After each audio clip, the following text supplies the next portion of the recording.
I thank Canada for your intervention. I now give the floor to Julia Whaipooti from the New Zealand Human Rights Commission. E te puere a moko puna I te huri huri I te wānu I tangata nei ra he kākano whakatoinga whakatoinga whakatongia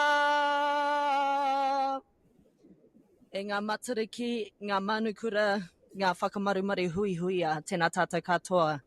Mihi atu e te rangatira, Madam Chair and esteemed participants. I acknowledge the Indigenous peoples of this land and from around the world. I am a Ngāti Porou woman from Aotearoa and I present this statement on behalf of Te Kāhui, Tika Tangata, the New Zealand Human Rights Commission, our country's national human rights institution. One of our statutory roles is to promote understanding of the human rights dimensions of Te Tiriti o Waitangi. The 1840 treaty between Māori and the British Crown, human rights and Te Tiriti are mutually reinforcing and go hand in hand.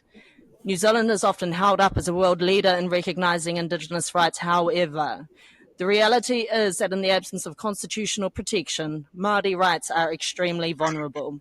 Our government is currently working through an extensive law reform program that looks to diminish and even delete Māori rights. This program includes disestablishing the Māori Health Authority, the body recently created to advance Māori health equity, repealing legislative protections for Māori representation in local government, repealing child protection provisions requiring specific duties in relation to Māori children, repealing recent resource management and water reforms that introduced aspects of shared decision-making between Māori and the Crown, reviewing the role of the Waitangi Tribunal, reviewing legislative references to the principles of the Treaty of Waitangi, and introducing a bill that would unilaterally reinterpret treaty principles to omit reference to Māori self-determination and recognition of Māori as Indigenous peoples.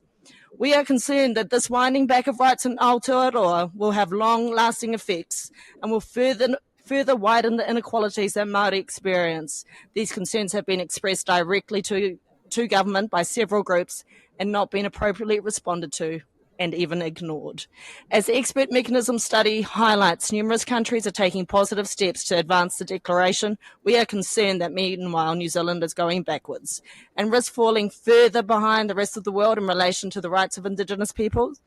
The Commission continues to call on New Zealand's government, in line with recommendations made through the recent UPR process, to strengthen legal and constitutional protections of human rights in Te Tiriti o Waitangi, take meaningful action to implement the declaration, and reconsider policies and laws that negatively impact Māori rights and risk deepening systemic inequalities. The expert mechanism study provides valuable guidance on these issues. We urge the New Zealand government to implement its recommendations. Tēnā koutou, tēnā koutou, tēnā koutou katoa.